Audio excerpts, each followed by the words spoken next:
Yo Sans, kali ini gue bakal cerita pas kemarin tanggal 28 November gue ke Cikuray. Dan ini adalah yang kedua kalinya gue nanjak Cikuray. Yang pertama kali itu tahun 2014 bareng Ade sama sahabat gue. Dan itu bisa dilihat di video ini nih. Jadi gini ceritanya. Buat ke Cikuray kalau dari Jakarta tuh gue ngambil bus dari Pasar Rebo. Pas itu di Pasar Rebo tuh udah jam 10 malam. Nah gue naik bus, bayar 55.000. Habis itu perjalanan dari Jakarta ke Terminal Guntur, Garut, itu makan waktu sekitar 5 jam. Jadi gue nyampe jam 3 pagi. Seperti biasa kalau lo turun di Terminal Guntur tuh udah banyak lah tukang ojek yang ngerumunin lo buat nawarin jasa mereka gitu. Dan apalagi kalau mereka tahu lo itu pendaki gitu. Jadi pasti mereka bakal langsung nyamperin lo. Udah pasti ojek-ojek tersebut nih gue tolak-tolakin dulu. Karena gue emang rencananya kalau mau naik ke Cikuray, itu pasti gue naik angkot terus nyambung ojek yang udah di bawah kaki gunung. Nah habis itu gue langsung makan bubur dulu lah. Nyantai-nyantai dulu. Itu tukang ojek tuh tetep lah beberapa tuh masih ada yang nawarin gue. Tapi tetep gue tolak-tolakin pelan-pelan. Cuman akhirnya gue luluh juga nih sama salah satu tukang ojek. Bawa bapak gitu. Kasian gitu. Dia nawarin dari Terminal Guntur pos pemancar ya. Tapi, nah di sini nih miskomunikasinya. Dia ngomongnya di pos pemancar bawah. Sementara pas tahun 2014 kemarin gue ke Cikuray, setahu gue pos pendaftaran tuh di pemancar tuh cuman ada di atas yang pas lo udah ketemu towernya itu. Nah kata dia nih di pos pemancar bawah. Nah gue kan nggak tahu ya. Kalau sekarang tuh pos pemancar tuh udah ada 3 pos pendaftaran. Itu di bawah ada 2, di atas 1. Jadi gue main iya-iya aja gitu. Nah berangkat itu sekitar jam 3:30 lewat. Gelap kan tuh, masih gelap karena masih subuh kan. Tiba-tiba nyampe nih. Nyampe tuh gelap banget. Dan itu masih rumah warga gitu. Bukan di pos pemancar yang atas gitu yang seinget gue yang 2014 yang lalu gitu. Terus gue nanya sama si tukang ojeknya, Pak, kok beda ya sama pos pemancar yang saya kemarin pernah nanjak? Terus dia bilang, oh itu posnya masih di atas. Dia bilang, itu tuh dari sini kelihatan tuh itu lampunya. Terus gue bilang kan, itu jauh gak Pak ke situ? Ya lumayan lah, nggak terlalu. Dia bilang gitu. Oh ya udah gue yain aja. Ya udah deh. Akhirnya dia cabut. Terus pas dia cabut, gue lihat ke pos pendaftaran yang bawah. Jadi itu pos pendaftaran warga. Itu seikhlasnya. Itu nggak ada orang tuh. Karena pas nyampe situ 4:30. Ya udah akhirnya gue jalan kan. Jalan gelap gitu. Sekitar setengah jaman. Nyampe gue di pos pendaftaran yang kedua. Dan itu ada yang jaga. Cuma lagi tidur. Akhirnya gue bangunin dong. Oh itu nggak taunya pos pendaftaran buat perkebunan. Di situ lo bayar. Lo bayar sekitar 10.000 lah. Lo juga ngisi data-data lo. Nah gue nanya lagi ke si bapak itu. Pak pos pemancar yang mana ya? Nggak tahu pos pemancar masih di atas banget men. Jadi gue miskomunikasi sama itu ojek. Gue diturunin bener-bener di bawah. Cuman ya udahlah. Ya udah kayak begini mau gimana? Akhirnya ya udah gue jalan lah. Akhirnya gue jalan nyusurin tuh perkebunan ya. Dan jalanan ke atas itu bener-bener capek banget. Ya even batu-batu sih. Tapi yang pasti capek banget. Itu ada kali 2 jam. Jadi gue baru nyampe pos pemancar di atas tuh jam 7 pagi. Jadi secara nggak langsung tuh tenaga gue udah habis duluan gitu. Pas nyampe di pemancarnya itu gue duduk dulu dong di warung. Nah warung tuh tutup. Ya udah gue duduk dulu istirahat kan. Udah gue minum istirahat segala macem. Terus gue perhatiin, ada satu warung di pojokan yang buka. Ya udah gue samperin deh tuh warung. Habis itu mesen lah gue mie goreng kan, lapar gitu. Ngobrol-ngobrol sama tuh warung. Terus dia bilang kalau di pos pemancar lagi kosong, dia bilang. Jadi si Maksi segala macam ke si warung ini. Dan itu bayar 15.000. Ya udah habis itu ini cerita kalau lagi ada pendaki dari Jakarta juga itu turun tadi malam. Dan dia cuma sampai pos 3. Dan itu pendaki lagi istirahat tuh di musola sebelah warung tuh. Gobloknya gue nggak nanya alasan kenapa itu pendaki turun dari pos 3. Gue cuma ngira mungkin masalah fisik atau cuaca kali ya. Si warung ini juga cerita kalau jam 12 malam tadi tuh ada 3 pendaki dari Garut itu ngedaki. Kata sih mereka cuma pengen tektok. Jadi kemungkinan ntar pas gue lagi naik mereka udah turun gitu. Akhirnya berangkatlah gue. Pas gue berangkat ya gue nggak tahu ya gara-gara gue udah jalan 2 jam sebelumnya tuh yang sangat amat melelahkan. Jadi gue berasa tuh kayaknya tuh gue jalan tuh kayak berat banget. Bener-bener capek banget. Tapi emang mungkin karena gue boyok juga kali ya.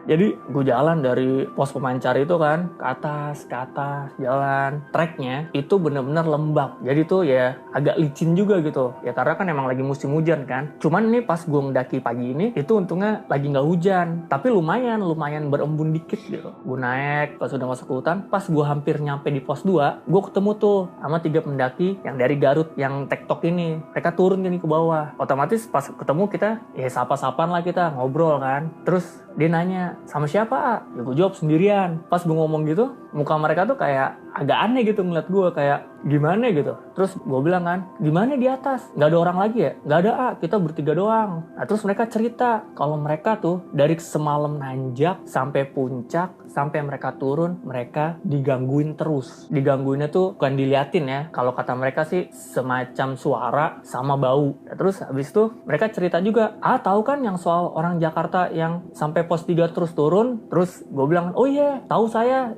dengar dari ini yang jaga warung. Gue bilang gitu kan, dia tuh juga digangguin, dia diliatin di pos 3. Waduh, ya gue nggak tahu kan kalau alasannya tuh dia turun tuh gara-gara digangguin. Gue kira kan masalah fisik atau masalah cuaca ya karena gue nggak nanya juga sih, ya karena gue udah kepalang tanggung di situ. Ya udah, akhirnya dalam hati gue, ya udah gue lanjut deh gitu kan. Nah kayaknya dari muka-muka mereka bertiga ngeliatin gue, kayak mereka nyuruh gue udah turun aja, turun gitu, bareng kita turun gitu. Tapi ya gak tahu ya, dalam hati gue ya udah gue lanjut deh gitu. Gue bilang ya udah saya lanjut ya, hati-hati ya gitu. Ya udah gue naik kan, nyampe lah gue di pos 2. Dan dari Pemancar ke pos 2 gue benar-benar boyuk banget. Gue makan waktu tuh 2 jam. Wah itu gue capek banget. Udah nyampe pos 2, jalanlah terus kan menuju ke pos 3. Dan lo tahu sendiri lah, tanjakan di Cikuray dari pos 1 ke pos 2 aja tuh jaraknya ya lumayan lah. Terus tanjakannya juga lumayan gitu. Nah ke pos 3 tambah nanjak kan, tambah curam gitu, ditambah licin kan, lembab soalnya. Pas gue nanjak, tiba-tiba di tengah-tengah kabut itu tambah tebel. Kabutnya belum tambah tebel, dingin kan otomatis kan. Pas kabutnya tambah tebel, tiba-tiba hujan. Hujannya tuh medium lah, sedang gitu ya. Jadi dia tuh nggak deres, tapi ya bikin lo basah gitu. Cuman masih kehalangan lah sama pohon-pohon gitu kan. Mulailah gue ngambil jas hujan kan, terus gue tetap nanjak terus. Nah pas gue nanjak, tiba-tiba di tengah-tengah gue ngerasa lapar banget men. Wah lapar banget perut gue. Wah nggak bisa nih, gue harus makan nih. Nah gimana caranya kan? Karena di keadaan hujan kayak gitu, gue nggak bisa langsung nyalain kompor gitu aja kan. Otomatis gue harus buka tenda. Bukalah gue tenda. Maksa gue buka tenda di jalur pendakian yang ada tanah landai dikit tuh. Tuh gue maksa banget tuh. Ya harusnya nggak boleh ya. Ya lo juga bisa lihat lah nih, gue masang tenda bener-bener kepepet banget lah. Maka gue masangnya berantakan, yang penting gue bisa masuk ke tenda. Nah gue masuk ke tenda, gue mulai nyalain kompor, terus masak air hangat, masak pop mie kan, sekalian ngangetin badan. Nah itu gue juga sekalian ngecek tuh dari tenda keluar kan, wah ini cuacanya gimana nih gitu kan. Nah terus hujannya berhenti. Pas hujannya berhenti, gue lihat keluar gitu, langitnya sempet sedikit biru ya. Gue mulai semangat lagi kan ngeliat langit biru gitu kan. Cuman gak tau kenapa gue sempet ragu juga, soalnya hujan medium tadi tuh udah lumayan cukup menghambat gitu. Terus pas gue berpikiran, wah ya udah nih pokoknya kalau cuaca cerah gue nanjak terus deh. Pas gue kepikiran kayak gitu, tiba-tiba kabutnya tambah tebel men. Kalau kabutnya kayak begini gue harus turun, gue bilang. Jadi sekitar jam 1:30 akhirnya gue udah selesai packing, gue mau turun ke bawah kan. Baru mau ngangkat tas carrier gue gini, tiba-tiba dari atas kan kabutnya, gue nggak bisa ngeliat apa-apa tuh kan, di atas tebel gitu kabutnya. Tiba-tiba tuh ada suara men, ada suara gitu. Itu 2 kali dari atas, dari depan yang pertama, terus habis itu yang kedua dia agak jauh tapi udah masuk ke jurang sebelah kanan. Nah itu gue nggak tahu gue suara apa, gue nggak pernah dengar suara kayak gitu seumur hidup gue. Pertama yang terlintas di pala gue tuh, anjir macan nih, tapi macan nggak kayak gini. Suara apa nih? Suara babi? Enggak, ini babi bukan. Suara monyet? Enggak juga. Pas habis gue denger suara kayak gitu, gue cuma bisa bilang iya gue turun.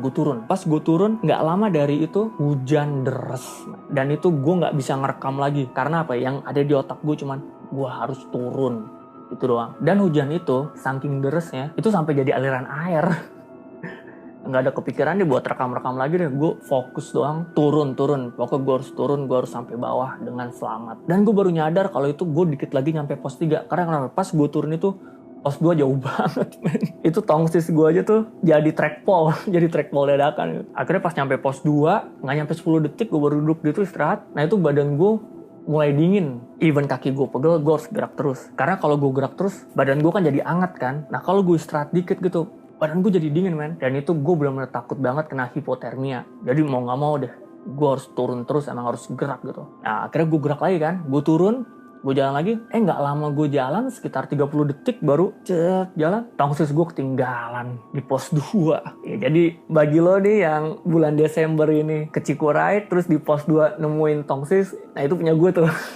Udah nih lanjut terus, turun terus kan gue dengan jalur yang jadi aliran air gitu kan. Nah tapi lucunya nih, pas gue udah keluar dari area hutan, itu hujannya udah gak sederes pas gue di dalam hutan. Itu hujannya udah medium lagi. Sejam gue turun, nyampe di warung itu, terus si A-nya kaget. Wah A, udah sampai puncak ya? TikTok. Langsung gue ketawa, boro-boro sampai puncak. Belum nyampe pos 3 aja, itu udah kabut tebel, terus hujan deres. Tambah lagi ada suara, gue bilang. Barulah si AA itu cerita yang soal orang Jakarta kemarin turun di pos 3. Jadi dia bilang, dia ngecamp di pos 3. Dan di pos 3 ada suara dari atas pohon. Dicek lah siapa gitu, dicek lah apaan tuh. Dia ngeliat di situ monyet, cuman kata dia monyetnya mukanya aneh. Nah gue nggak ngerti ya maksudnya gimana gitu ya. Dan itu monyet ngeliatin dia terus. Jadi ngeliatinnya tuh kayak bukan binatang ngeliatin manusia, bukan. Mungkin kayak manusia ngeliatin manusia gitu. Itu orang tahu kalau nih monyet nih, ya mungkin monyet jadi-jadian atau gimana gitu kan. Dia tahu nih monyet nggak beres. Feelingnya juga langsung tahu, wah ini nggak beres nih. Akhirnya dia turun. Nah